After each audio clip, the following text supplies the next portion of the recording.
Welcome, fellow seekers of challenge and triumph, to the SufferSooner podcast. Join us on a journey where ordinary souls embark on extraordinary endeavors. From the relentless grind of gravel to the punishing gauntlet that is triathlon, we've tasted our fair share of suffering. So fellow endurance warriors, let's lace up our shoes, strap on our goggles, and dive headfirst into the challenge, knowing that with every step, stroke, and pedal forward, we grow stronger together. All right, guys, welcome to the SufferSooner podcast, number 71. What grinds my gears, guys? I'm getting old. No, I'm getting old. Well, that, and I'm having a little bit of free time because my 70.3 training's kind of winding down, and putting all the icing on the cake. So I have a little free time to get on the old internet. Yeah. Well, you and free time is not a good combination. So yeah.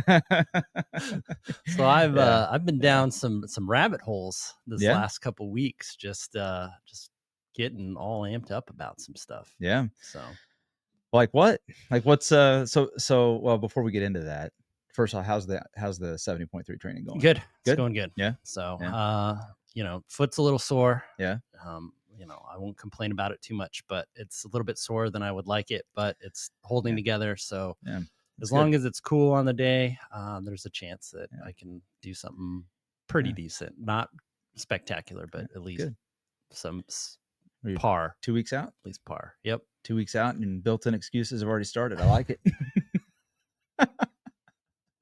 But you never know what happens on race day. But it's good. I'm not promising, It was a throw-in anyway. Like, you didn't sign up for it until, well, I shouldn't say a throw-in. You talked early in the year about doing it, but you didn't sign up for it, I think, until like May or something like that, March or April. No, so. I signed up for it after Unbound. Yeah. Okay. So I was going to say, I knew we were talking about it back then, but it wasn't something you planned a year ago. You just kind of had the idea. Yeah, maybe I'll go ahead and do that. So I was like, right. Let's do it. Yeah. So. And it's also good recon, because I know you're talking about maybe doing the full one up in Wisconsin next year. So cool. All right. Well, so what? So now you got this free time. Taper's getting ready to start for you, so you're only going to get more free time. So what's grinding your gears this week, right? This week. So I watched the Leadville recap from the mountain bike race put on by Lifetime. Mm-hmm. Again, no surprise, Keegan won. Yeah. And then Kate Courtney, who's just like a U.S. time trial champion, she won the women's. Yeah. And so there was a little two things that kind of happened during that race, and it's kind of gotten the internet kind of, in a buzz and a tiffy. Okay. So the first part was, I think it was Payson McKelvin. He was in second place behind Keegan, and the camera crew, and they were filming people coming into the feed. Okay. And so they wanted to get a better shot across the road. And so they ran across the road, and Payson just basically ran right into him. Nice. And so they basically crashed him. And so, so there was like, with all this buzz and stuff going around on the race, and trying to film all this, the simulated drama or the actual drama on the course and stuff, there's a lot of discussion of like, would it be better for pros to have their own race instead of racing with amateurs? Do the camera crews follow the amateurs? Well, I mean, they filmed everybody, but it's not who. Yeah, it's not. My point is not like who we're watching, right? Yeah, but like that camera crew situation would have happened if the pros were on their own course, right? Right, exactly. So and then the other part. So with Kate Courtney, yeah, hers was actually amateur. Was riding in the wrong side of the road as she was descending Columbine, I think. Yeah. And basically she had to maneuver around him. Yeah. And then he was just, like kind of in the way. Yeah. Yeah. And so like full on amateur, when these women are trying to have a race. Sure. So I did not. So I'm kind of hearing some of this because I did not get a chance to watch anything. I'm way behind. I get really busy with other stuff with work and everything. So I haven't had a chance to really catch up on all the Leadville action. So I know you told me a little bit about this morning before we started recording. But So I'm kind of reacting a little bit raw to some of this, but yeah, I mean the whole camera crew thing, like that happens. Like Yeah. even in other pro sports, it's very rare that a camera crew would get in the way, but it can impact the outcome of a sport. Well, It's I just mean, unfortunate. we've heard of the camera crew impacting the Unbound Mhm. race. The leaders Yeah, basically had a kind of part of a draft with sure. the side by side going in front of them, Yeah. and so there was a lot of, you know, I I think a lot of that kind of stuff. That stuff. I mean, it's terrible when it happens, but it's like, I mean, when you crash a, a contender like that, that's pretty bad. Like, right. there's going to have to be some tightening up of like the rules of engagement for camera crews and like what kind of shots can they, where can they be? And you think about like pro cycling, world tour coverage, like those camera crews have very tight rules about what they can and can't do. The race director is on the radio with them, telling them when they have to move and when, where to be on the road. Yeah. So they might have to just get better about coordinating that kind of stuff Yeah. with these guys. But so that kind of stuff, that can work itself out. It really sucks that it happened here, but you know, that's not going to go away by changing the engagement between pros and amateurs. Right. But the whole And this is the part that kind of grinds my gears is the part where the pros have their own race mm, and the amateurs have their own yeah. race. So let's talk So about that for a second, yeah, because I don't like I know the other stuff is gonna happen. yeah. So like the situation that you're talking about, where in the women's race, the coming down a hill and an amateur, either on the wrong side or otherwise in the way. Yeah. Like that kind of stuff, yeah, that's not good, especially if the amateur was truly in the wrong and just going up like basic riding etiquette would tell you. Like this isn't about pro amateur, just basic riding etiquette is you know you gotta stay out of the way of a descender. Yeah. I mean, especially if there's room to do it, there's track to do it. You don't have right away in their side of the track. So, Right. but I do think that this concept of you know because this isn't the first time we've seen this year and last year where a number of pros are starting to sort of chatter about wanting their own race day. Right. And we've seen it with Unbound where they've split the times. Now Unbound's a little different because you don't have anywhere where the race sort of double backs on itself. Right. But So there is only, there's 2 lanes if yeah, you're lucky, right, right, or a little bit more on the gravel road, but you're also talking about like uh amateur men catching up right, with pro women, and right, then they have right, to have rules with that and stuff like that. right. So it's a lot of people just going like, "Hey, would Yeah. it be better if Hmm. these guys had their own race day?" Yeah. I think so let's talk about like why would they? And we can talk about whether we like it or not, but why would they? Well, there's a lot of money involved here. First of all, like I should say there is more money involved now than ever before Right. with the outcomes of these races. You've got more riders that make a living off of these races than ever before. You have more sponsorships coming into these races than ever before, right? So I mean, the sport is trying to grow, and that's kind of one of the situations they have to deal with. Like if there's money involved, like this is a problem I have with other pro sports, like the gambling side of sports, because there's so much money, not just in the day itself, but like around the sport with all the game. Like anything goes sideways in a professional event, and how many like you have mutiny because people think there's a cover up, there's some sort of scandal. It's like and not only that, it just gets in the way of watching a professional event, right? Like you don't want distractions Yeah, from cuz you're you want watching. to know who the best of that day is based on performance, not Right. based on an amateur that got in the way of something. Right, exactly. Or you don't want to base it off a ref's call Right. or something. It's You're like, all "Oh, that is kind of that stuff. guy bot, or is like, Exactly. is he Exactly. playing for, How do I know some." that camera crew isn't just, trying to throw the race so that Keegan automatically win? It's all this stuff that's going to start happening the more money that gets it, because Yeah. it's all about the money. Let's just Oh face yeah. it. There's a very slim population that really is like in this because they're like, I really care about who the absolute best is. Like that's we do, Yeah. and a lot of people that would listen to this do. But generally speaking, it's like the sponsors don't really care. They just want to have a good quality event that draws more people in, Yep. that can help grow the sport and generate return on their investment.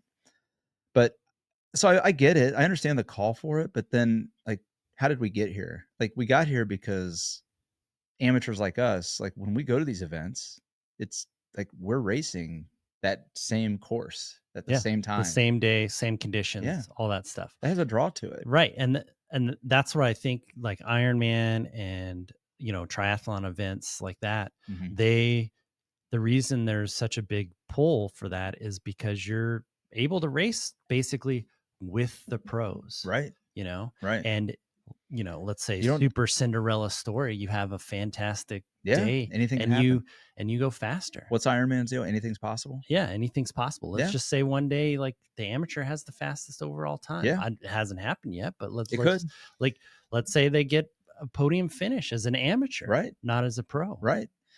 That's the thing. Like, and I think too, like,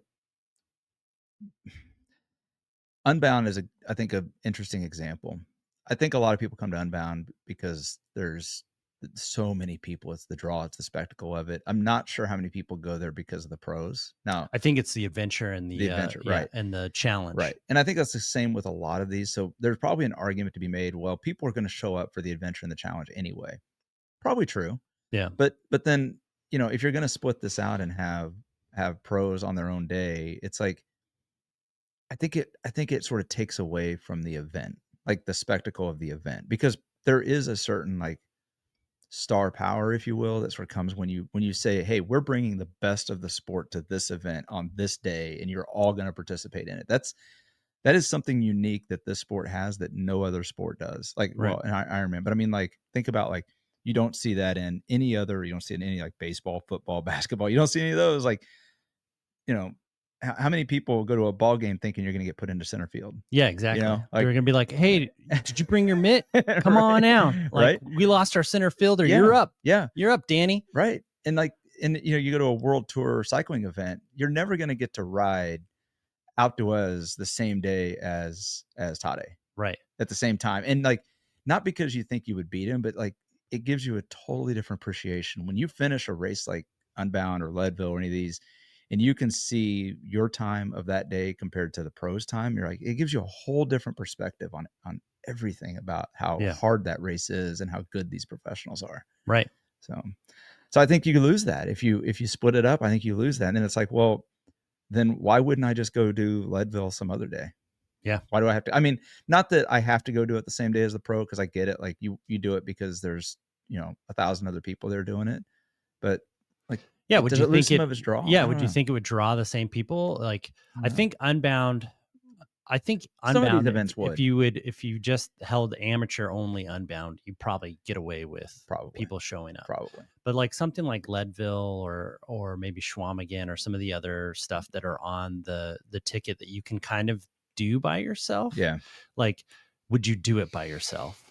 Or I mean, like, would you just, for me, part of going to some of these lifetime events is to see these guys, to see the pros. Like, it's like, we get to see the heroes. Well, you get to nerd out over it. You get to point out all the pros that I don't know. I get to fangirl, and then you get to laugh at me. So it's totally fine. But again, if they didn't do that, then I probably wouldn't be inclined to go to some of these other races just because the pros are doing them on the race. Yeah. It's kind of like, I don't go to concerts to see my favorite bands because, like, I always like unless they're a really good live band. Yeah. It really irritates me that their live is not as good as their studio. And being a musician and doing that thing stuff. About that is when a band will play like a classic song out of their albums, and they change up like either the chord or they'll change up a couple or of notes solo or something like that. They'll just switch up just a little bit, and you're like,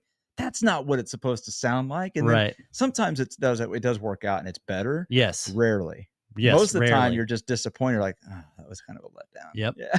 Or there's something always off with the sound system, and like, the bass is coming in too heavy, or the drums are loud enough. Like, live concerts for me are just horrible. A live concert I've never had that experience at is Tool. Yeah.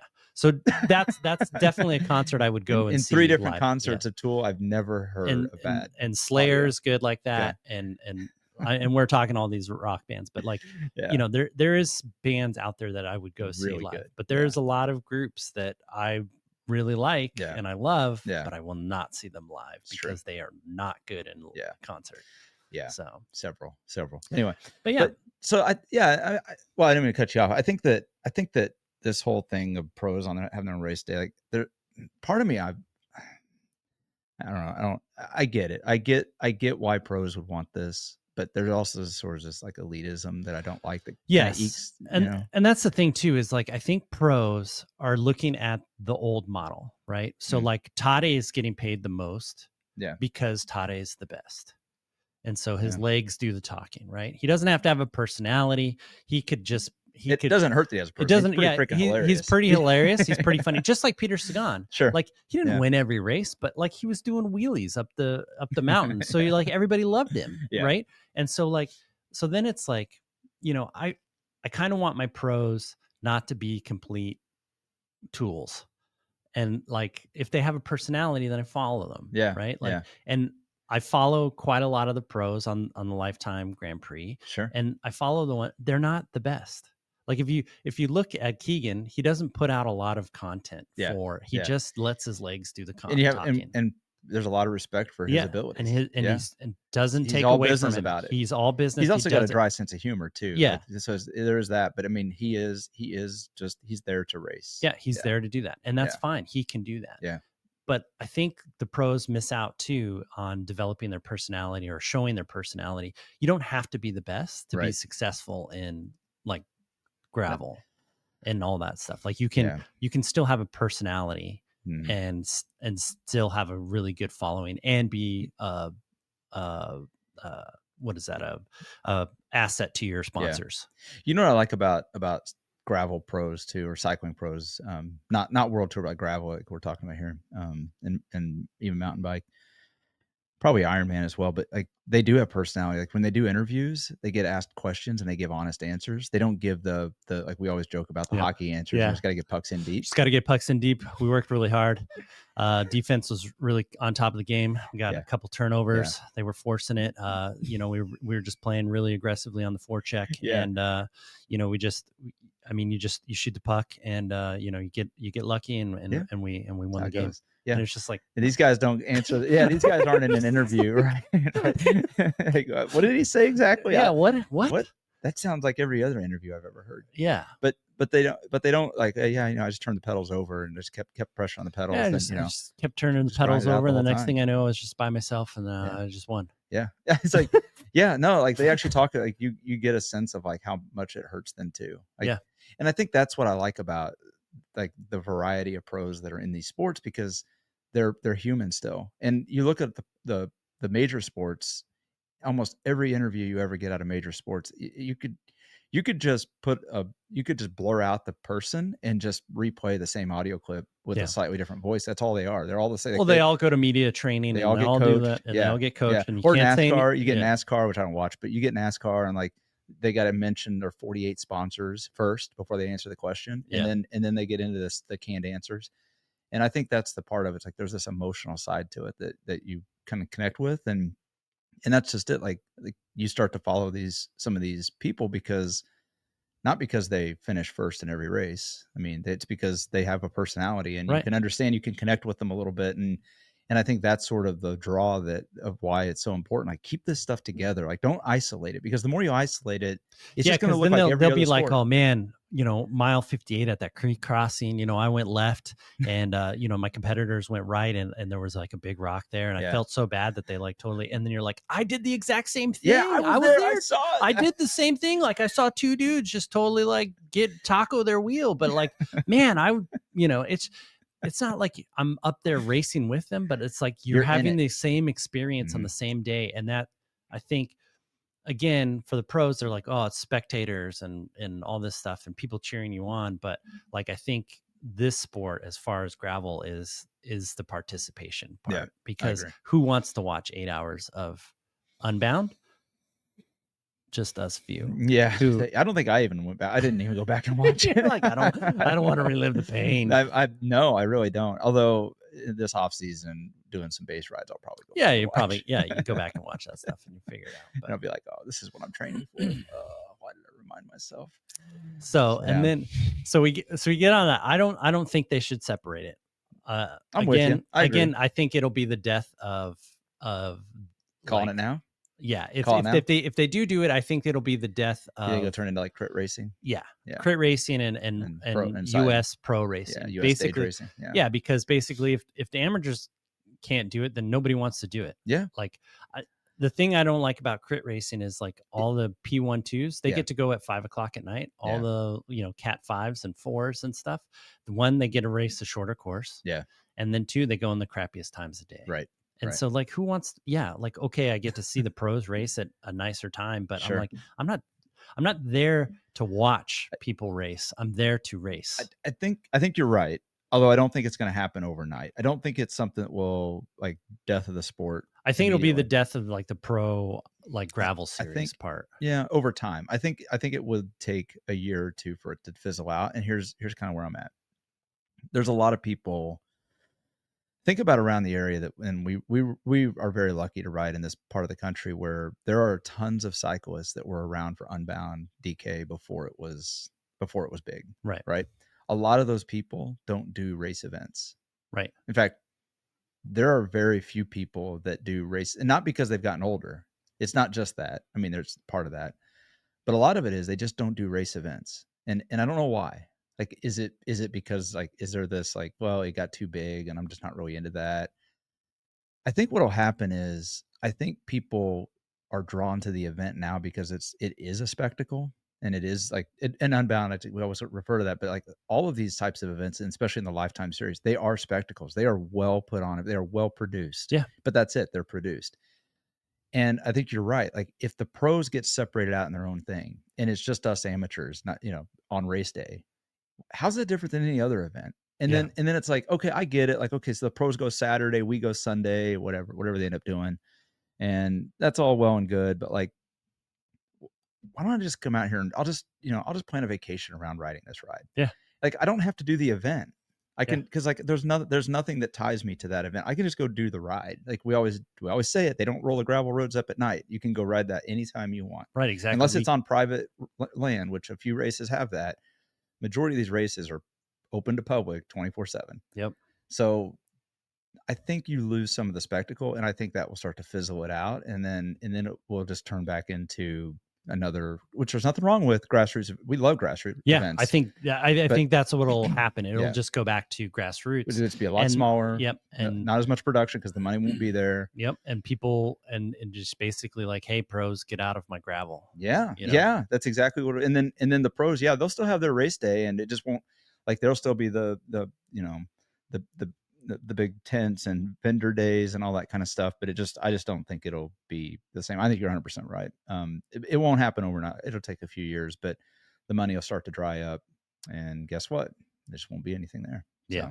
So, anyway, but yeah, I don't know. It could be totally wrong. Maybe other people have a different opinion of it. Yeah, but, definitely. If you have an opinion, definitely leave it in the comments, and Yeah. we'll talk about it for sure. Yeah. Because it's just two old guys screaming at the clouds right here. Speaking of, yeah, speaking of. So here's another part too. We have some people going, or we have some friends of the podcast, and they're all going to Gravel Worlds. Yeah. And so I was checking out Gravel Worlds, and I was seeing what all the scuttlebutt was on that, and I came across this rule in Gravel Worlds in the pro division that there's no team tactics in the pro division, in the pro. So, and that kind of got me thinking, does gravel need teams?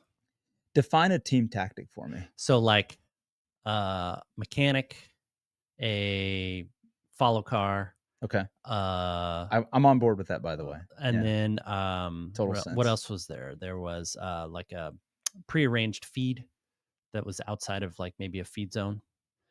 And then it's a self-supported race, right? Right, exactly. You can have drop bags. Right, exactly. So that's all not, fine and good. But you can't have. I think they were covering for all that stuff. So you can't like have some like Sally on the corner of like mile 90. Yeah, but trying to hand you a bottle. Yeah, and that's the case for every. Exactly. Yeah. And so I think they were just trying to cover it. Okay. But then I heard then you scroll down, and it was like no domestiques or no prearranged team tactics. So like so the idea of like, Danny, you're going to go in the break. Yeah. And then, like this is the team, and, this is the tactic that I want you to have. And then I'm going to bridge up to you. And then we're going to, like do all this stuff. So they're trying to make sure that, again, that there's no team tactics in road races. There can be alliances on the road, right?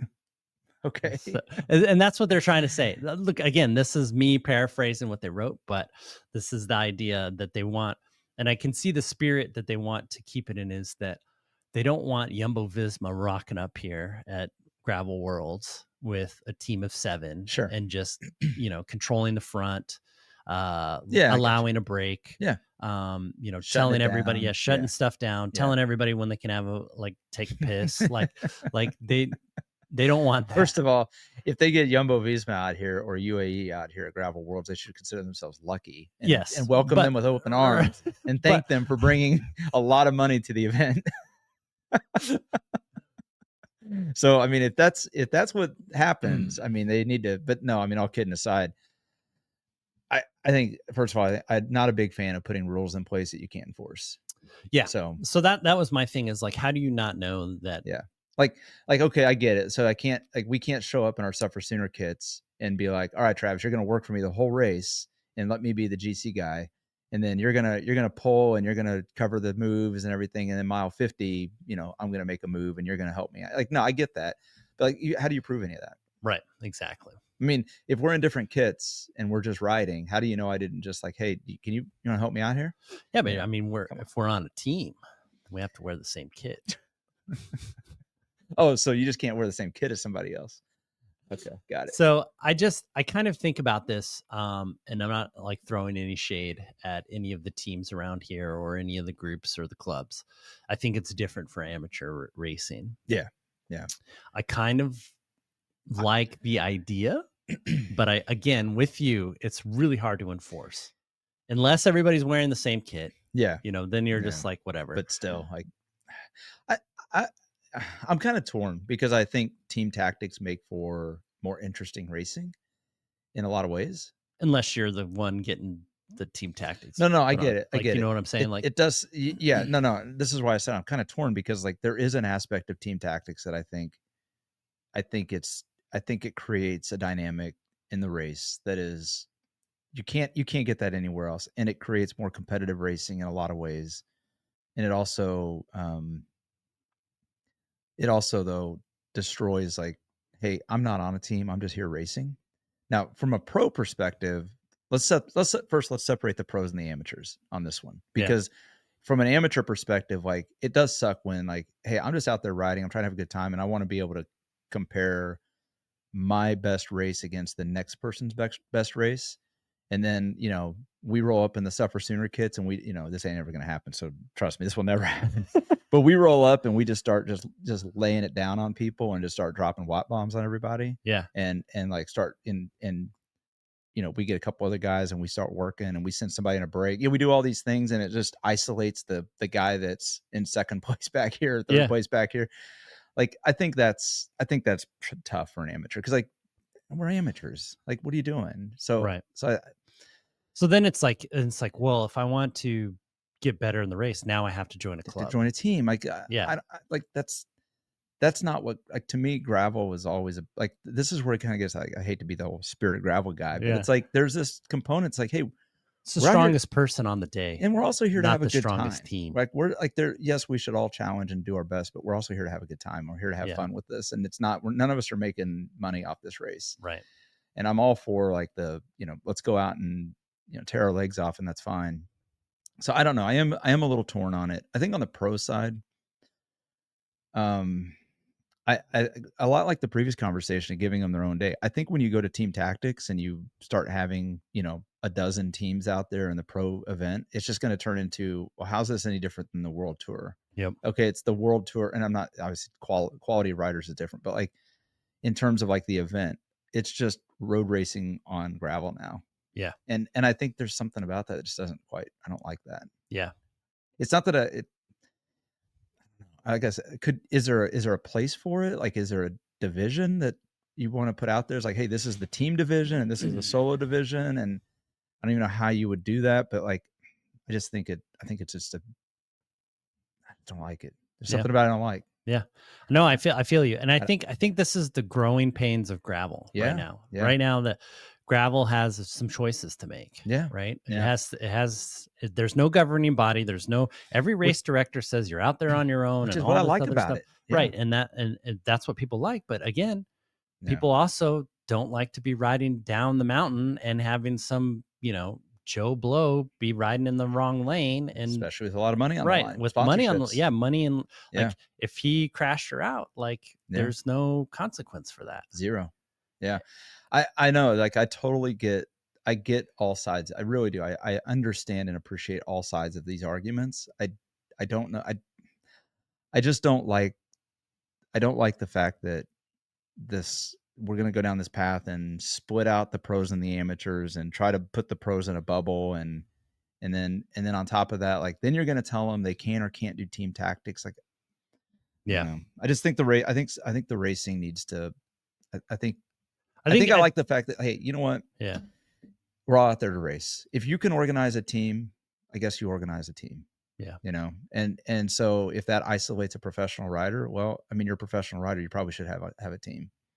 And I'm not saying I like it. I don't think I would like it, but I think I understand why it's probably going to go that way. Right. And I just think, like, again, gravel, it's going to be that time where I probably predict that gravel is either going to fall under like USA Cycling or that would be or USA UCI. Yeah. Yeah. Like, or there's going to be some kind of governing gravel body or whatever, the spirit of gravel. It's not going to be the spirit anymore. There's sort of this autonomy to gravel that exists today that will not exist at some point. Right. And then we're all going to be griping about, well, why did the governing body of gravel have a minimum handlebar width? Yeah, exactly. And that's the kind of, that's the end of the extreme that I right.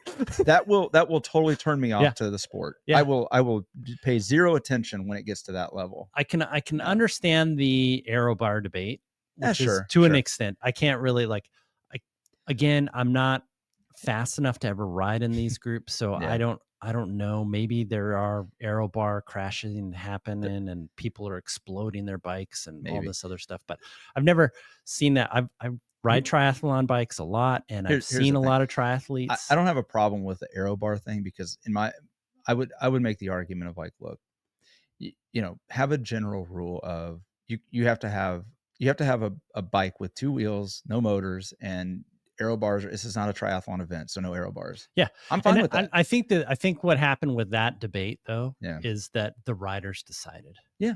Not not some governing body out there. They all kind of just said, you know what, the pros, we're not going to do aero bars. Yeah. And they're just like, amateurs, have at it. Yeah. So again, I think there's a argument to be made that some of those types, but again, you start getting these governing bodies in place, and don't get me wrong, there's some good that comes with it too, although I'm struggling to name it right now. I just think that when you start putting that type of governance and oversight in place, I said it, the sport loses its autonomy, and it's fastest way to kill all the fun. That's right. That's right. Start telling me what I can't do. Yeah, exactly. So, like, let the sport just grow and evolve on its own. And there's a part of me too. It's like, let the race director decide. And then, but hey, this whole thing with like Lifetime series, Lifetime is putting a ton of money into this thing. Quite frankly, they write the check, they can write the rules too. Yeah, I get it. And so there's a part of me, it's like, hey, if they want to have their series have these specific rules, I got no problem with that. Right. Exactly. I have no problem with that at all. And if they want to put racers on their, like, pro racers on their own race day because they're protecting their brand and their event, I got no issue with that. They're the ones putting up all the money and the risk for it. So if you don't like that, you come up with the millions of dollars and you put on your own event like that. Yeah, exactly. I have no problem with it. Then you can decide the rules. But until you do, you kind of got to live with whatever they're doing. And if that's what they want to do, and they want to split out pros on Unbound and pros on Leadville and all the other stuff, that's what they do. I don't have to like it. Right, but, exactly. And the only way you can really, again, like I was saying, is the way that we'll show our support or disapproval will be whether or not we register. Vote with the wallet. Yep. Yeah. And so that's just kind of what I will tell you. Leadville's an interesting one, because somebody asked me the other day. They're actually in Leadville when that was happening. Like, they didn't know, they are not somebody that follows gravel cycling or mountain biking. What are all these? Yeah, they were on vacation. Dudes doing That's right. That's exactly. Lycra. That's so funny. What did we walk into? What kind of sick fetish is this? some Lycra fetish going on. What's going on? So yeah, like, they're just up there on vacation, and they sent me a message. They're like, have you? do you know about this? Like, it's crazy. There's so many people up here. And I'm like, yeah, it's a big deal. It's a really big event. Like, you should feel really lucky you're there right now. You're getting to see some really cool stuff. Like, good racing. Anyway, so they're like, have you done that yet? I'm like, no, it's on the list. It's on the list. First of all, I got to get a mountain bike, because like the mountain bike I got ain't going to get it done. But single speed, Danny. Yeah. So I'm like, I would love to do it. And then it got me thinking, like, would I go do the Leadville event? Would I go do the Leadville route without doing the event? Yeah. I don't know. I don't know if I would. I probably would. Well, I guess I said, let me take that back. I would probably do it. Like, if we were like, hey, let's go up there and just do it. Yeah, I would do it. Yeah. But it would be a lot easier for me to do it knowing the event was there. Yeah. So there's that, like that. I know I'm like talking out both sides of my mouth on this thing, but I think that's just showing the complexity of the topic and how much we like kind of think about these things, like the minutia of all this stuff. Like, and not saying that we have the correct, most insightful answer. It's just that I think the way to summarize it just came to me, like, because I just said it a minute ago. With look, Lifetime's putting on a series, and Lifetime is doing this, so Lifetime makes the rules of their series. Yeah, right. They basically own the rights to these events. Yeah, for lack of a better word. I mean, maybe not legally, technically, but they effectively they do. They write the check. So if they want to set these things up, again, I don't have to like it. You don't have to like it. It's just what they do. And hey, maybe they're right, but they're the ones with the risk on the line here, not you or I. Yeah, no. So good on them. But I think for all of the rest of these gravel events where pros attend and things like that, the thing we just said is, like, I think what I'm most worried about is a governing body that is not invested in the actual event itself, meaning like USA Cycling. An outside organization that doesn't have any skin in the game. Right. USA Cycling is like, how the hell did USA Cycling get in charge of anything? Right. They don't, like, I get it. They sponsor the events as the governing body. They sanction these events, but like, it's still up to the local location to put the event on and sanction it through USA Cycling. That's the part I think I have a problem with. Like, sorry, I'm not trying to be down on USA Cycling, but it's that whole thing. Like, you're a centralized governing body dictating to everybody else what you can and can't do. And you're not like putting the money out for this thing. Like, not that they don't put money out for things, just generally speaking, not to the level like Lifetime is invested in these things. Right. Exactly. And we've knocked on Lifetime enough for how we dislike some of the things with Unbound and the pricing and all of that. But again, this is where I would stand up and protect them, because they are putting a lot of money in this thing. And they're the ones driving the sport. Basically, they're putting on this thing. It's not USA Cycling pulling, like, oh, here Lifetime, here's our 10 best gravel racers that we've weighted, on average, have the best times. They're, they're Olympic hopeful in gravel. Here they come. Right. Like, no, it's Lifetime has these guys, and then USA Cycling's like, hey, Keegan, you're really good. Do you want to go and represent the US in, gravel worlds in Europe? Yeah. And he's like, sure. Yeah. That's what they did. That's what they did. And then he gets beat by Vincenzo Nibali. So it's just like, I know, right. But again, it was like, it's not plain flight, and it's not his home turf. Here's the thing. It's different. I would love to see, in fact, you know what? We don't have to guess what would happen when the European cyclists come over and race in the United States. Yeah. We know what happens. Yeah. They do not do well here. They shit the bed. For lack of a better term. Yeah. And ask the thing Mahorish how it worked out. And the thing is it's you're not training on familiar roads. It's the same thing that when US cyclists go over to Europe. That's right. We crap the bed. Yeah. A couple of years until we get used to everything. A mountain is not a mountain. Yeah. Just because it goes uphill, like, you're just like, oh yeah, I can do this. The roads are different. The tarmac's different. Yeah. The spacing is different. The way everybody rides is different. Styles. And so, yeah. But, well, I heard something you said there about weighted average. So that's a good segue, because there's another topic that's not gravel. Yeah. So we'll get off the gravel talk here. Yeah. I think we've punched that horse long enough. We're going to give on to, I think it's still breathing. Yeah. We'll kick it next week a little bit, see if it's alive. But so, and then on my other journey down a rabbit hole is Ironman qualifications Hmm. for 2026. So I saw something about they were They looking to have change it, changed. but I didn't read the details. And you were Yeah. telling me about this, and I saw Yeah. this little video. I was telling Danny about this before we recorded, and he was fired up. So it was good. Yeah, I don't. Okay, so first, give like let's So just kind of let's talk about the old way was you have allocated slots Mhm. per age group. Yeah. So let's say there's 50 slots. They're split up evenly between women, 25 women, 25 men Yeah. for Kona. Yeah. And then they're divvied up Across the age groups. across the age Yeah, groups. yeah. And so basically you come in first in Yep. your age group, you can go to Kona Sure. if you want to. Come in second, you can go to Kona. Yep. Go to third. Yep. If it goes down third spot, if they have 3 spots or Yep. whatever, then you get a chance to go to Kona. If you don't want to go to Kona, then it's called roll down. It gets rolled down to the next person. Yep. So And if the it third place could roll down endlessly. Yeah. Like So if the third place person doesn't want to go, and the fourth and the fifth and Sure. sixth and seventh and 10th, you can go all the way to, I've heard of people getting roll down spots as far as 16th, 19th place. Yeah. Yeah. So basically, if you show up to an Ironman event, you finish the Ironman event, and then you wait on Sunday Yeah. when they have the qualification stuff and the awards, Mhm. there's a chance that you can go to Kona. That Yeah. was the old system. Yeah. Okay. Which by the way, what were people's gripes about that? Generally, not all of them, obviously. Just generally. So the gripe was that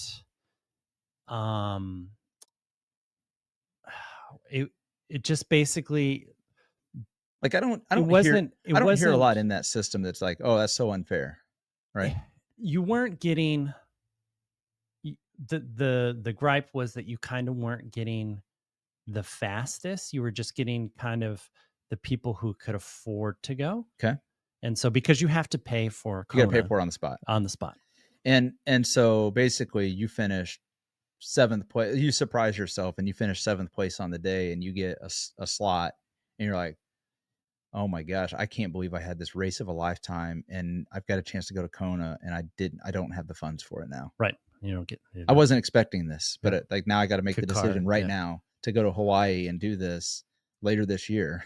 Right. Which by the way is not a cheap adventure on a regular day, let alone on World Championship Right. week. So you just have to pay for the race. You don't have to pay for anything else. Yeah, so but still, like you I got to know, pay for it eventually. Yeah, I mean, you eventually have. So it's just like I'm not like here's my left kidney, and then and then in August, and then after I'm done with the race, I'll donate my lung. Like, how much plasma can I produce? Yeah, just hook me up. Just start now. Just start now. But so I mean, I get like that's the thing. Like not many people start. You have aspirations maybe of making it to Kona, but and maybe these people do. Like, hell, you know what? 2026 is going to be the year, so I'm going to put away 20 grand so I can afford the spot to pay for Kona, and then also pay because it's going to cost you 10 grand to get to Hawaii. And I mean, it's easily. I guarantee it's a minimum of 10 grand. I mean, unless you're camping out, with the homeless in Hawaii. Like I don't know where you're staying at, and because you got to be there a minimum of a week. Yeah, I mean, I guess you could show up on race day or a couple of days before, but you got to check in. So anyway, the point is like you're going to spend a lot of money on the trip itself, plus probably anywhere from $700 to $1,200 for registration. Right. I had to guess. Yeah. It's got to be in that range. Anyway, I just think that so yeah. I mean, it's kind of favors the people that maybe have the disposable income to do it if they get lucky enough to have a roll down. Exactly. And so basically, if you're in a like let's say you're a well-to-do 25-year-old, sure, right? Yeah, way better than I was when I had no way I could afford to go to. I could barely afford a cheeseburger when I was 25, sure, let alone going to Kona. Yeah, but let's say that you have some money and you show up to Ironman and you finish Ironman and you paid for that and you had a decent day, you have a good chance of getting a roll down because most people on average can't afford that. Yeah. And then so were you necessarily the fastest? No, but you got lucky. So basically you got lucky. Enough people ahead of you for whatever reason couldn't make it, and so you got lucky and you got the spot, and maybe you finished in 14 and a half hours and you got lucky and got the spot. Yeah. But you weren't all the people ahead of you finished in like 12 hours and didn't get the spot, or they got the spot, but they couldn't do it. And so person that shows up to Kona is a 14-hour person instead of a 12-hour person. Right. Okay. All Okay. right. Fair. All right. So now go to the new system. Okay. So the new system. So instead of, and this is what we're kind of alluding to. So instead of being, let's say, like if you ever wanted to run the Boston Marathon, Okay. there's Boston Marathon times that you have to qualify for. Okay. Okay. So if I want to qualify for Boston, yeah, my marathon time is 3 hours, 30 minutes. Yeah. I have to run that marathon, any marathon. I can pick the marathon that and I have to actually run. now they've changed that too. Yeah, they've changed that one too, but we won't get to that because I have to wrap my head around what I have to do because it just keeps getting faster. Right. But in the old system, you would run 3:30 for my age group. Yeah. And I would qualify for Boston. Yeah. Now, if the day everybody, like a large percentage of my age group, was able to run 3:30 on that course, then they take a percentage of the fastest of the basically, so they don't over allocate slots. So it's like, let's say everybody like has like a so it's not a guarantee. It's not a guarantee, but you're getting the running. It's the first step to qualification. Yeah. Okay. So you get qualified to go. So what did Ironman do here? So Ironman says, you know what, we like having age groups. Okay. But we understand that like as you get older, you get slower. And so some of us. And so what we're going to do is we're going to weight your finish time on previous Kona finish times of the last 5 years. So the average finish times, so the fastest kids, and I say they're kids because they're younger than literally me. Our kids are 18 to 25. So yeah, 18 to 25 for the men. Yeah. Their finish times are just their finish times. Yeah. The 25 to 29 women's, their finish times are their finish times. Okay. But like, let's say you get somebody like, Sally. Sure. Who's 65. Yeah. 60 to 65. Yeah. There's a factor. There's a factor there that weights her time. Like she gets like I think the way they did, I saw the video they posted on this, like she gets like a point, like the Kona standard means that her time is discounted by a factor like 0.7 of the 18 to 25-year-old. Yep. Because you're aged and we're factoring in like how your age groups times stacked up over the last 5 years. And like, so they come up with this calculation that nobody really knows the calculation, except it's like top 5% or top 5% of the previous 5 years of world championship times. It's some goofy thing. Yeah. It's fine. There's some standard that they've applied. It's a weighted average. Yeah. It's the same for everybody. Yeah, so it's a standard. It's whatever. Yeah. But it's a point. So I think where you're going then is Sally gets a time of 10 hours, just to make the math easier. And, the 18 to 25-year-old gets a time of 8 hours, right? Yeah. Because Sally has a 0.7 factor. Her time is actually reduced down to like a 7-hour time slot. And so she technically gets preference over the 18-year-old, the 25-year-old who had an 8-hour because they have a factor of 1. Yes. And so now it's basically realigned so that now Sally has the opportunity at Kona over the 18 to 25-year-old. Yep. Yeah. So what could go wrong? Right. I don't believe. Think about the mental gymnastics to just explain that. So it's like the fourth time I've read that article today. Yeah. Just today to try to wrap my head around it. So the first place of age group gets an automatic slot. So they get a slot. They have to pay for it. All this that all applies. Yeah. Then the rest of the slots go into a performance pool. Yeah. So the problem I have with this is performance pool. It's a pool. It's a laser.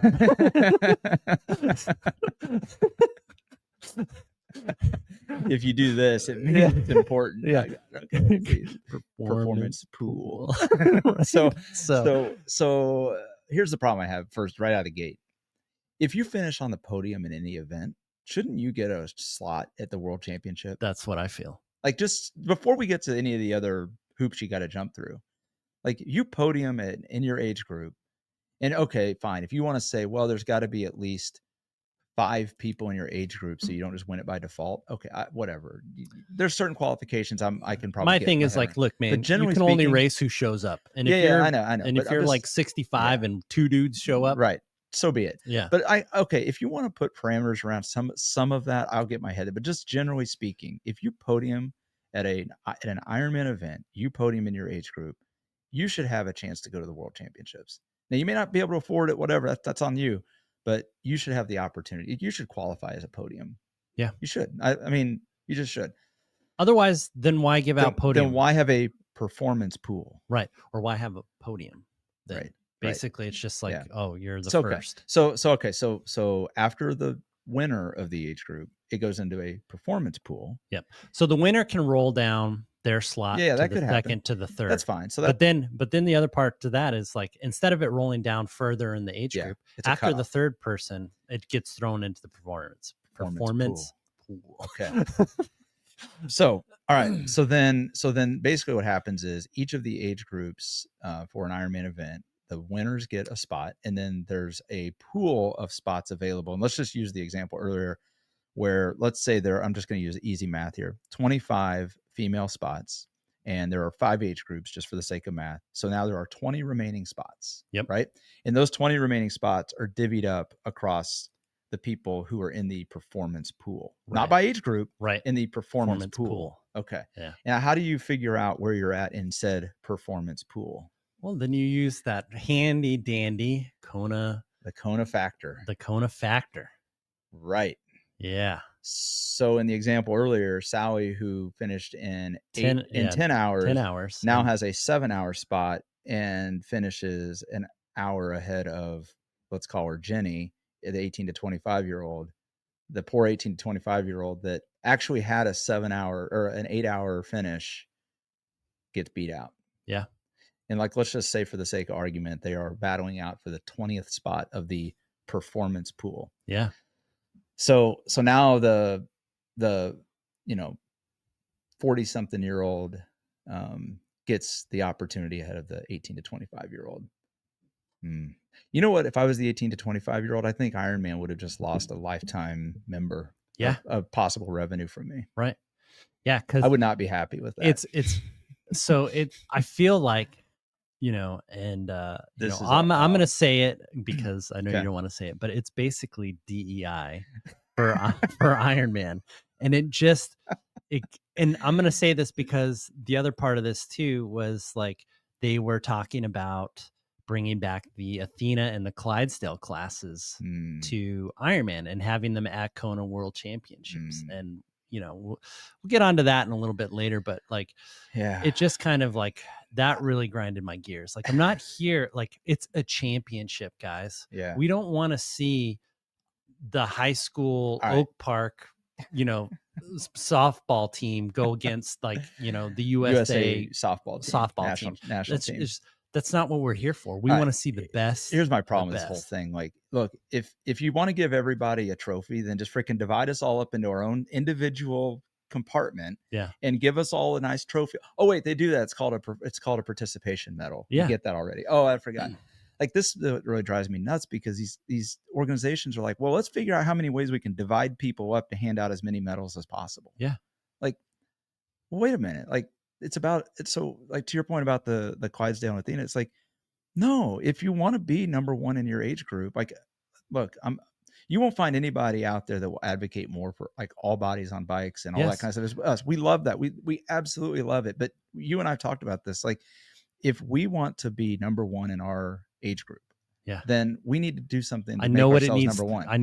Maybe I don't have the genetics for it. That's tough luck. That's just the way it is. Yeah. Like, I'm not going to be number one in my age group because maybe I don't have the genetics for it. But you know what? I got to go put in the work to find out. And that's just what it takes. Like, if I want, if we're going to go down the path of Clydesdale and Athena, then, well, why don't we have age groups? Why not have weight groups? Like, let's just go ahead and divide everybody up by, the 145 to 154 class. And then if you're racing on a bike that's sold, after 2018, then let's just put all the categories out there. Where do you stop? Where do you stop on the categories? I think the best thing that you can do for this type of situation is kind of like, it goes off of what's the ultimate metric. I was going to say, so, okay, go back to the performance pool for a second. What is the metric of performance? Time. It's time. Time. Right? So you can either have it broken down, age group has to finish in this amount of time. Sure. I'm good if you want And to then put a cutoff. yeah, you have a cutoff. Yeah. And if you finish faster than that, cool. You're qualified. You're qualified. You're at least qualified to make it to the next step of the selection Yep. process. If you're not, if you don't, then hey, guess what, man? You have to work harder. Yeah. I get it. Yeah. And it may not be in the cards. And that's why they had the legacy program. Yeah. You do enough Ironmans, you get into the legacy program, you have a get chance. into a lottery where you can go to Hey, Kona. here's another idea, Ironman. Maybe you just put some crazy fee out there for people that just really want to do it on World Championship weekend, and you put them in like they already have that. Okay, then there you go. Right, right. Like you have like Gordon Ramsay doing it, and it's like, but I don't make enough money to afford that, and I really don't. I don't make enough money to afford that. Well, I don't know what to tell you.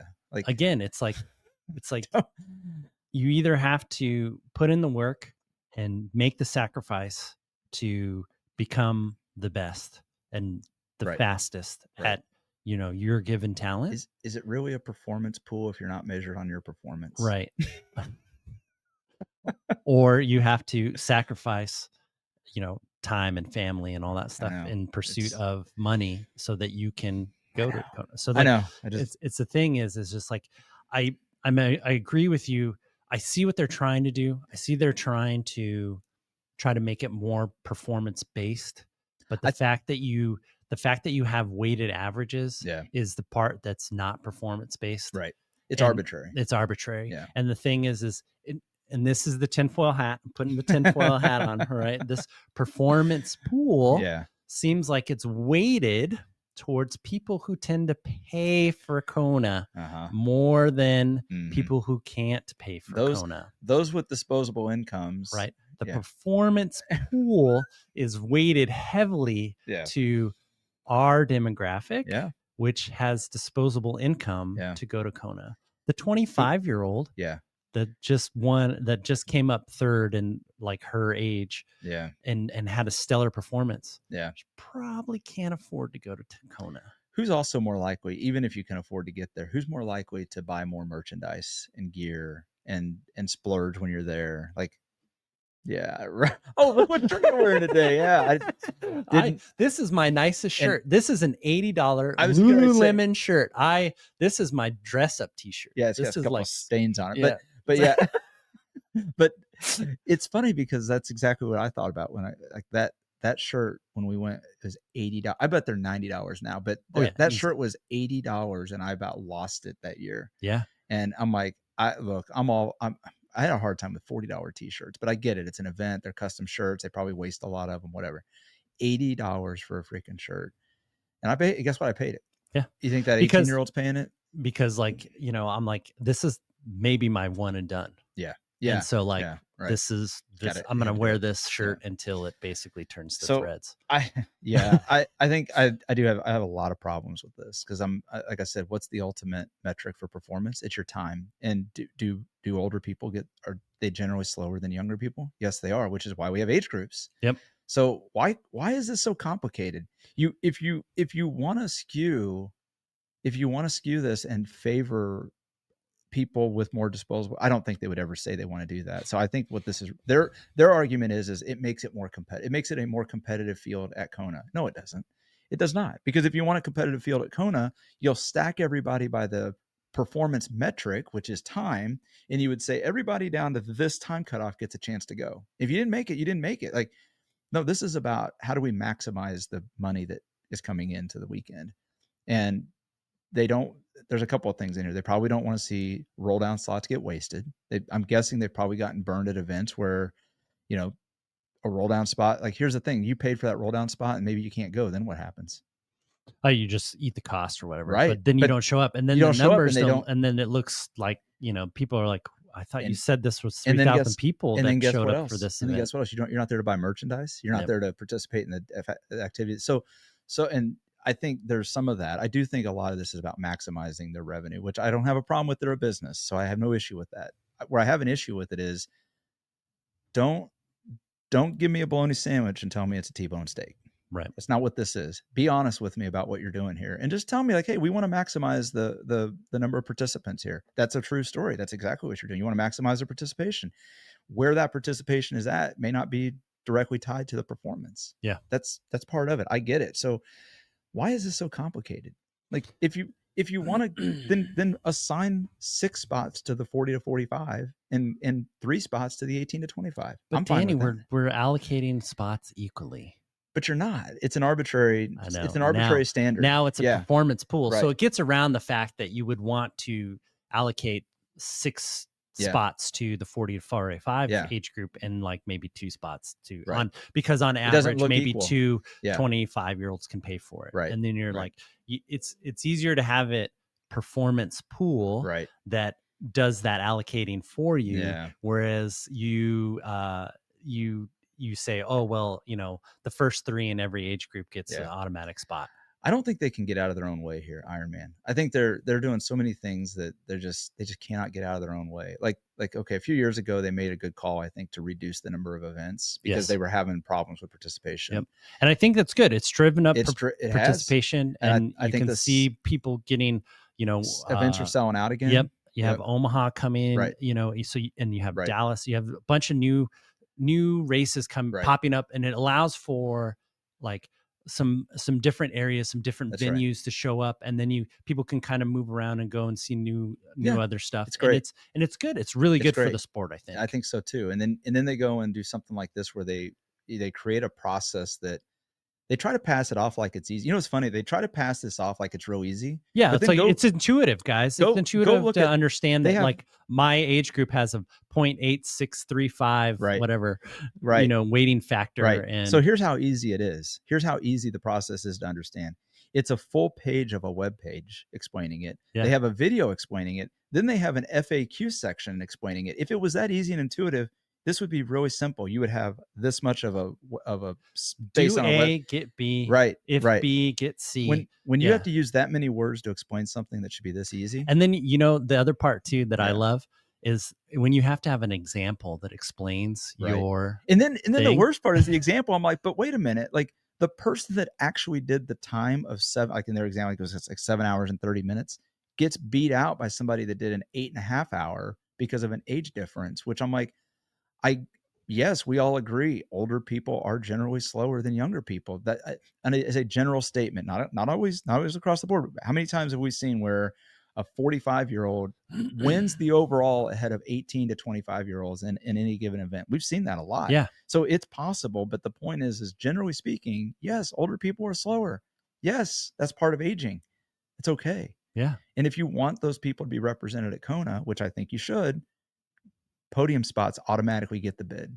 And then if you want 2 performance pool assignments, then grab the next 2 people after the podium. And if they can't afford to go, have a time cutoff as the floor. Like you're not getting into Kona unless you get this time cutoff for that event. Yeah. And then all those slots and the slots that aren't taken get rolled over to the next Ironman event. Yeah. This is a solution looking for a problem. Yeah. So yeah. And so the stuff I've heard is there's a chance that it'll probably make this performance pool will probably end up making the times at Kona that aren't professional slower. And so there's a chance somebody on Reddit and stuff has ran some numbers, some simulation. Yeah. And so there's a chance that these performance pool, if it rolls down enough, it could start making, your qualifying event, you're slower. Yeah. And then when you get to Kona, you're slower. So then that weights the slower times more. Yeah. At the performance. I mean, that makes perfect sense to me. And then you just start stacking it slower and slower. Perfect so then sense. it's like, is it really being more competitive if everybody's just slower? Yeah, exactly. It's not. And the thing is, and the thing that got me upset too was it was on one of the Facebook pages, and they were talking about Athena and bringing back Athena and Clydesdale classes. And again, as somebody who is a Clydesdale, and who is definitely a Clydesdale, we joke about that a lot. So it's just funny. Yeah. But it's just like, I know what it takes to be faster. Mm-hmm. And so I become stronger. And be able to carry my weight around faster across the course and beat other people. Yeah. Or I drop the weight and I become faster that way. But it's not, please, Ironman, give me a division. Right. So that I can feel like included. I would just feel for me personally, I would feel cheapened. Yeah, it waters you down. Because well, and it would water down the pool of the people that work their ass off to get there. Amen. And so completely agree, because I'm in the same boat. Like I'm and, not, and I'm not saying that I didn't work my ass off to get there not either, at all. but No. I am. There's a difference between me and world class, right, and a world championship athlete. I am not a world championship athlete. So I'm going to take this back. Why isn't there a standard factor applied for you as a Clydesdale? Right, exactly. If this not yet, the performance pool for that is coming. Right. I'm just saying, I keep thinking about this. I'm like, if this performance standard or Kona standard is such a golden metric to use, then why don't we just apply the standard at the end of every race and then assign the podium winners based on the Kona standard? Yeah. Like that. Does the overall race for that day, the overall podium get decided by the Kona standard? I mean, it's such a golden standard to decide who should get a spot at the world championships and how to make it more competitive.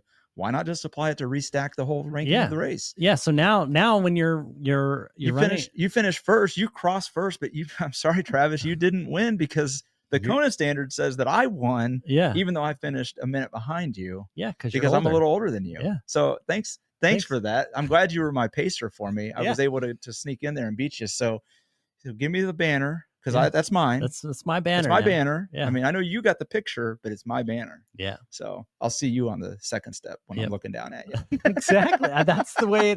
Exactly. You're 100% right. Like, and back to tying that to the Clydesdale thing, it's the same concept of the Clydesdale. It's like I think that if the standard is such a golden rule, then why not just apply a standard to you? And now you just leapfrog everybody because, well, why shouldn't you, Travis? You're a Clydesdale. Yeah, it's harder for you.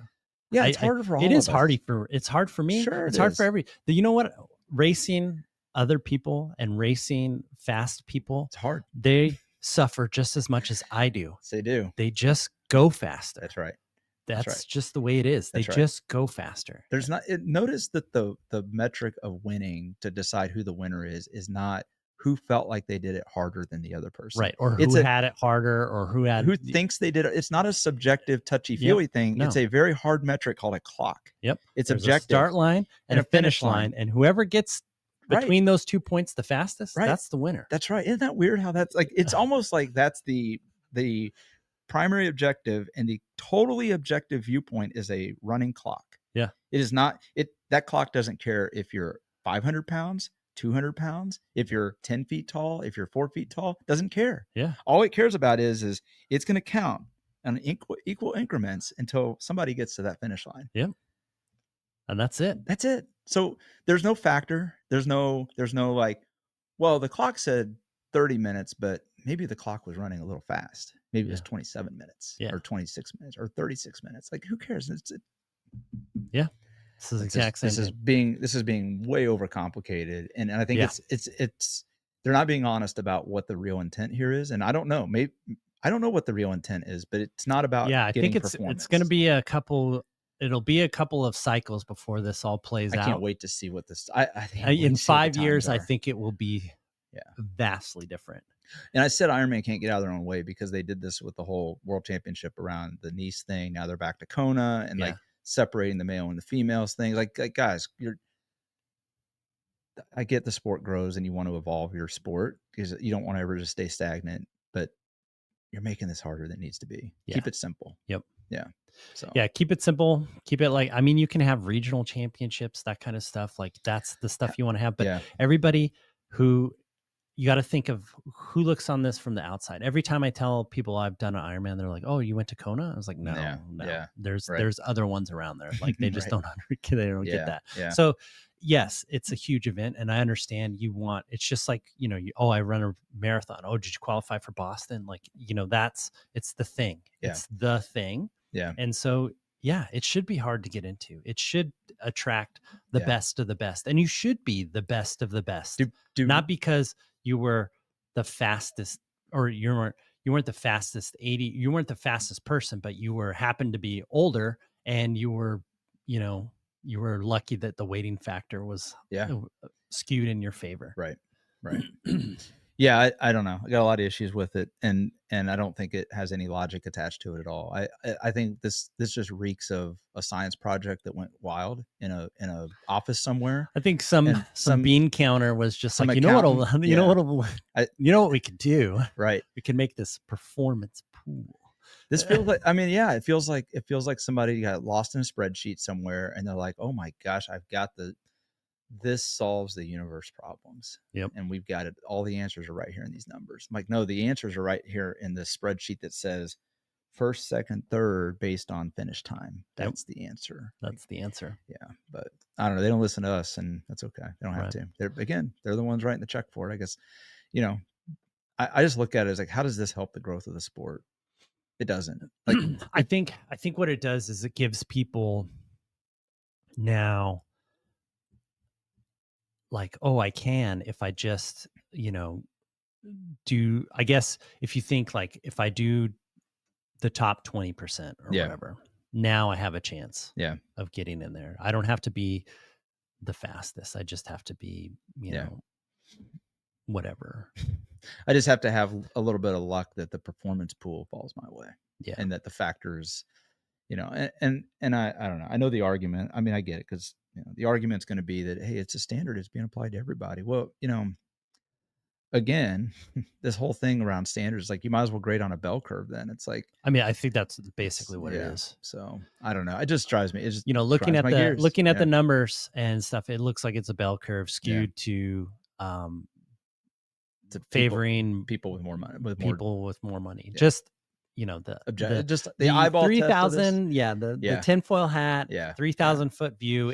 That just kind of looks like it's doing. Yeah. Now again, we have to wait until September before it starts going into effect, and you can start seeing what's going on and seeing who's qualifying and seeing how the world rankings change and all that stuff. And again, I do probably see this changing within 5 years. Oh, I don't even know if it'll last that long. So I think some people will start, especially once it starts going into effect, and there's probably people already running simulations or crunching. I guarantee they already did. If they're smart, they've already done all of that before they rolled this out. They ran it across like prior years to see like how it would affect the demographics of the profile for world championships. If they didn't, then they're just complete idiots for not doing that. No, I'm saying not Ironman. I'm saying like the true like, what is it? You can't ever plan for stupid because you don't know what they're going to do. Right. So like, I think athletes and especially like, people like us, we can sit around and think of ways of how to bypass the system or make the system work for us. I mean, that's just what you do as an athlete is like, how close can you get to the line without crossing it, and so like, and how will stuff affect it, like all that. I'm just trying to figure out what's the experience. Again, I go back to like, if you're a late 20s, early 30s athlete, what does this do when you find out you would have, like, especially now, like, you would have qualified. You were second, right? Like I would have even like maybe 6th or 7th. Like I would have qualified for Kona based on, and again, was the roll down thing perfect? Absolutely not. Because there was chances that you could roll down 15, 20, 30 places. That's why But why people with money went to like all these overseas races, because nobody could afford to go back. But my point though is that like, if you're that 30-something-year-old, and again, I'm not saying that the roll down thing was perfect, because I think they could have tightened it up with having time cutoffs like Boston does. Like there are ways they could have augmented the previous format, but it's still based on your raw time eventually. Eventually, it's still based on raw time. So now, if you're a 30-something, early 30s, late 20s, and you would have qualified under any objective standard, and I say you would have qualified because your time was in that level, like you're in that range, and just because at this particular event, a bunch of 40-year-olds that are not in your group happened to get a time that was kind of close to yours, but because of this factor, they leapfrog you, and now you get pushed out of a spot as a 30-something-year-old. Why would I come back and do another Ironman event? Right. I'd be so pissed. You would not see me on an Ironman course. In fact, I would go find the Ironman competitors because they're out there, and I would be racing their events. Yeah. I don't care if there's a Kona world spot or not. You would not see another dime from me. Yeah. Cause it really just, again, I might just go out and burn all my Ironman gear. When you wait something like this there's that chance of these outlying stuff where you're going to leapfrog somebody who basically maybe came in second. Yeah. Maybe like by a couple, we've seen it where 40, especially the early 40s, because not everybody ages the same. It is not uncommon to see these early 40-year-olds put up some incredible times. Yeah. That when you start talking about even a 1 or 2% variance, they can, if you discount their time by 1 to 2% over the 38-year-old or the 35-year-old, let's just say, and you discount the time by 1 to 2%, they could be several minutes ahead of this person to the point they could create and I know what they're going to say. Well, this person gets their factor. No, I'm saying the factor for this 38-year-old is like a 0.89 or whatever it is. And these guys get like a 0.85. That's a 2% difference between those two. Like, that's my point. Like, this is going to burn some people. And I just think that if I were one of those people, I won't be. So I guess I'm just griping.